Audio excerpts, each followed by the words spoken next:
Alright, so last night I stayed up relatively late and couldn't figure out how to work what I was trying to work because I was pretty tired. But anyway, I wanted to answer this question, and this is how I'm going to answer it. You cannot use a drop down to select multiple items in the traditional sense, but you can use a drop down to populate a cell over and over with the items in it one by one. Or you could use a list box. Either way you go, there's really only one way to do this in Excel that actually works and is consistent. And it takes a little bit of time to do, but it is possible. Now, I just want to go ahead and point out a couple things. Kind of an annoyance on my behalf, perhaps. I want to look at a spreadsheet. Oh, I closed my window down. Okay. I want to show you a data entry spreadsheet here. Let's see, Excel data entry spreadsheet. I want to find some images because I feel like part of doing any Excel program, any Excel type work, is really a matter of formatting, right? And you can really get into the weeds on some of these things. Like, take a look at this thing. Look at this ugly thing. Okay, let's look at some more. Look at this crap. Gross. Okay, and you know, this is standard. I mean, this is, you're looking through what I'm seeing here, and I'm sharing my screen. These are the standard types of display you get when you're doing data entry. That's a little better, you know, but it's really, to me, it's like somebody decided to make data entry in Excel a pain in the ass. And one of the things that you can do with Excel to make it fun, you can go in here to your developer and you can add these form events. You can do all kinds of crazy stuff. I mean, you got your developer tools. There's lots of things inside here that you can do. There's even a form that you can throw in here. It's been so long since I've done this, but you can create an entire form and use that for your data entry. It's pretty insane. And yeah, it's escaping me. I used to do it, but then I had an epiphany. So to do any good Excel work, you're going to want to do it this way. Always start off with some properly formatted Excel. Graph paper, my favorite view. Why? Because if I have an email, let's say I'm having a title of something here, right? This is my title. And my title is really long. Okay? Boom. All of that is my title. But I want to have some fields in here that are varying lengths. Well, you can't really do that when you're dealing with a field that's like that, because that's one field and that's what you get. So I stopped doing that, and all I do is 2.5. 2.25 is not a bad number either, depending on what your display looks like. But then I can just make fields of any length and width. I can make large window type fields at once with merge and center. So much you can do with graph paper that it doesn't make any sense to do the traditional ugly styling on a spreadsheet. So I'll always start off like that whenever I do anything. And then, just for the sake of, you know, visual aesthetics, I like to throw in some sort of canvas, sort of a background maybe, and then I can use just basic formatting to create different effects inside of my Excel. And this isn't really part of your question, but I'm just explaining why I'm doing this, because it makes things so much easier when you're trying to create something and you want it to look good. There's actually a way I like to do it similar to this right here, is to create my headers and then collapse some of these cells around it, and that way, well, I'm going to take this and do white, and I can make sort of a field out of it. Get rid of the border on that for a second, and then come back in here and do like a border all around it, and then at the very bottom here just add a bit more, give my border, do a little bit of that, and then just merge and center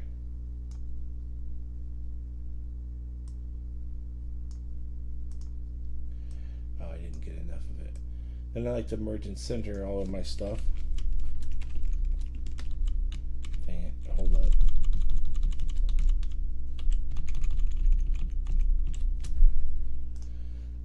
And the purpose of that is all about formatting, because you want your thing to look good, I think.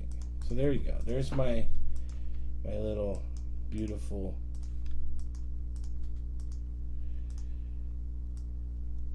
formatting, my list. And what we're going to do here is we're going to make a list. Why am I doing this? To show you that this is kind of how a list box would work. I wanted to kind of show how terrible ActiveX was, so I'll do that here in a second. Actually, I don't even think I'll do that. If you want to try this with ActiveX, the type of field control that you want is actually not a drop down. It's a list box that allows multiple values. But here's a case where you're probably trying to create something. Not formulas, what I want. Hold on a second. Back up a little bit. I just want the formatting. Okay, and then grocery list. Probably trying to create something that, as you select values here, it ends up being over there, right? So you can do that like this. I set up my data entry area here. And now, now the one thing that I want to do is Alt F11. That'll bring up my VBA code. I'm also going to do something right here, just real quick.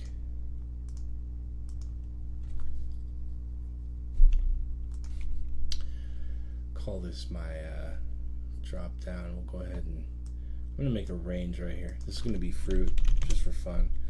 This is going to be a drop down, data validation, and then I'm going to put list, and it's going to be fruit.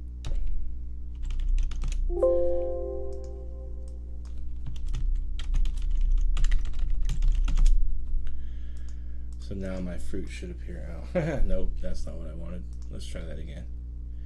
Data validation, list.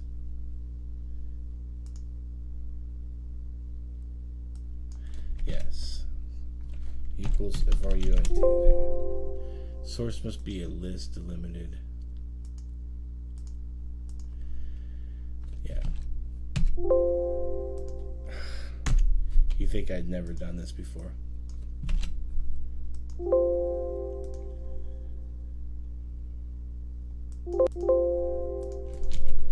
don't think I've ever had trouble.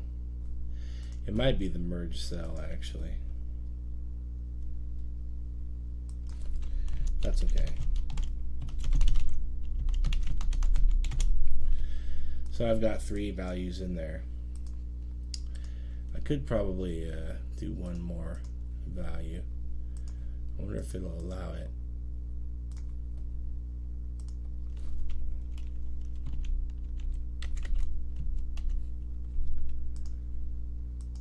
No, okay. No problem. So I'm going to give this a name. We're going to call it DD Shop for later. In order to get that to work, we have to do a couple things. So I'm going to double click on sheet to bring up the module, worksheet, and selection change. This will only work inside of this sheet. And I'm going to do on error, resume next. You have to do that or this won't work. I'm going to create a variable dim, call it my cell, and I'm going to make it a string. I'm also going to do a shop item as string, and then I'm going to assign my cell to the active cell value, or excuse me, name.name. And what that's going to do is it's going to apply the name that I gave it in the named range up here to that variable. And then I want to test it. And then I also want to remember, what did I call it?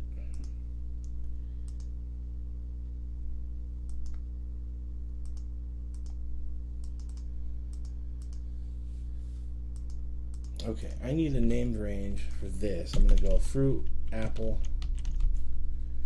I'm going to do fruit. You can do named ranges on individual cells and groups. Orange and F banana. Now the reason I'm doing the F for each of these is kind of like fruit. It's just a way of sort of identifying them with the same identifier, so that I can go if left and I can take my cell equals this F variable. Sorry, I'm not doing that right. Left requires 2 parameters. The cell that you want to grab, and then how many characters from left or right. So in this case, I'm going to grab the left 2 characters of any cell I click on and assign that to, and then test it if it's F underscore. Then what I want to do is I want to take shop item,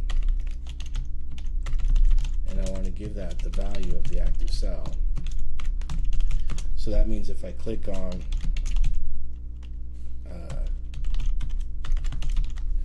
one of these guys, I'm going to see. So one thing I love about VBA, it's pretty transparent about how it runs its code and on its errors. Okay, so I click on this, and now I've got apples, and you can see that's what I want, really, because it takes out that first F and underscore. And then what you can do is you can take this area over here that I created for the sole purpose of grabbing the list,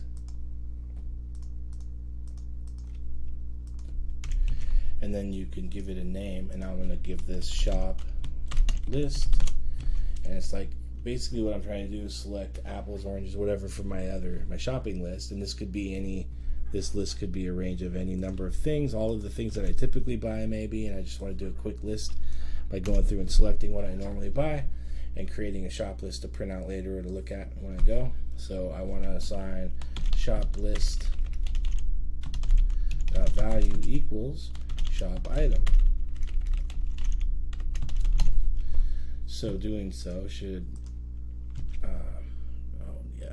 when you're doing it that way, you got to select the range function first. Dot value equals shop item. So as you can see, it'll update as you click on these, and you could do the same with this too. You could go else if my cell, and I'm not going to grab any 2 characters, I'm just going to say if this equals dd shop, then I want you to equal, then shop item will equal active cell dot value, same thing, and same thing. I could probably put that as an OR statement up there because it's really the same code. In fact, I think I'll just do that, because really I just want to know if it's either one of those 2 things. I want to run this code. Any other value that comes up inside it, I don't want that to populate this other thing. So ideally it would do that, it would do the work. Oh, I think I have to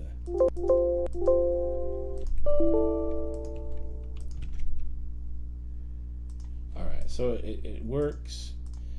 The thing I don't like about the drop down in this case is the selection change really it doesn't trigger like it should. So as you noticed, when I clicked in here and changed the value, nothing happened.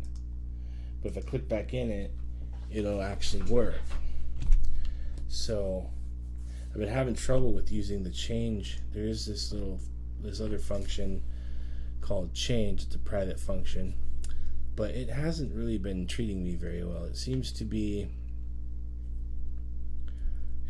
want to loop through and do some serious weird stuff. So I don't want to use it yet, but you could try change to make that one work. It's kind of like an after update, I believe, like in an Access VBA database. But the idea would be to grab that guy and well, here, let me try this. If ActiveCell.name equals, what are you doing? Leave it at me. Equals dd shop, then message box dd hi. I don't know.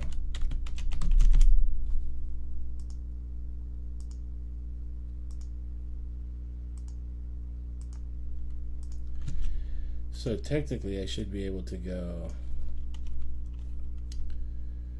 and grab these two things here, or these three items. Excuse me. And then go ahead and take that out of there too. Place my message box.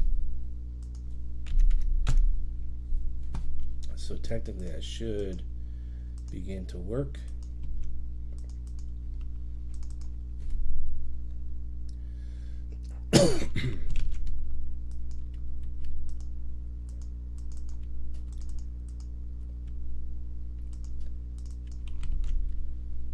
Keep getting it. It keeps looping. I don't get it.